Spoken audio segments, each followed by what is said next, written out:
Frank. Hey, Frank. Frank. Frank. Hey, Frank. Arnie, what is it? I'm bored.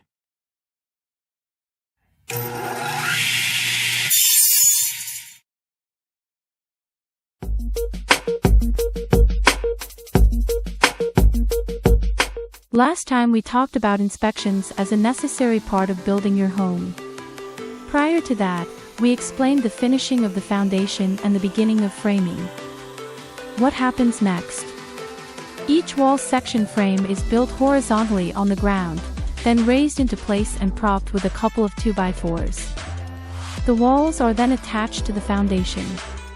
Each vertical board, or stud, is normally spaced 14 inches apart. Window and door openings are built with wider boards at the top, serving as headers. Each corner is created when two sections are raised, with multiple boards used to create the corner joint. During this time, the house starts getting its skin. The roof deck is created by attaching treated plywood to the roof rafters. The walls are then wrapped in a synthetic fabric meant to make the house more energy efficient. Then the outside siding is installed. This is one of the most visible stages of building. The house really starts to resemble its final form. By the time the framing, siding, and roof decking are done, expect it to be about 90 days from the time you broke ground. Next, windows are installed, then the roofing crew comes on site. Depending on the size of the roof and the size of the crew, roofing can take from 1 day to 1 week to complete.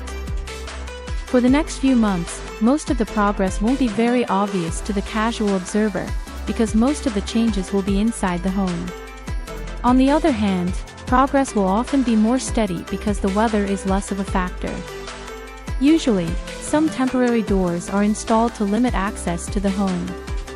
The following steps may happen in any order, but will include ductwork. The ductwork for furnace and air conditioning will be fabricated and installed. This usually consists of larger, squared-off ductwork running laterally in the basement, then smaller runs going up and distributing through the house.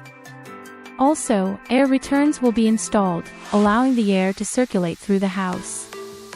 Flues will also be installed to allow venting of the hot water heater and furnace. Electric. The electricians will come in to do the rough wiring, putting in the breaker box, all the light, switch, plug, and electrical boxes, and routing the wiring to each box. If requested, data and telecom wiring may also be installed. Plumbing. The plumbers will come in to do the rough plumbing, putting in the water supply pipes, the drainage and sewer plumbing, and usually the gas lines for the furnace and hot water heater. The supply lines are tested with air pressure to assure that no leaks exist. Prior to any of these systems being activated, inspections must occur and approval given. Count on me just like 1, 2, 1, 2, 3. You can count on me. You can count on me.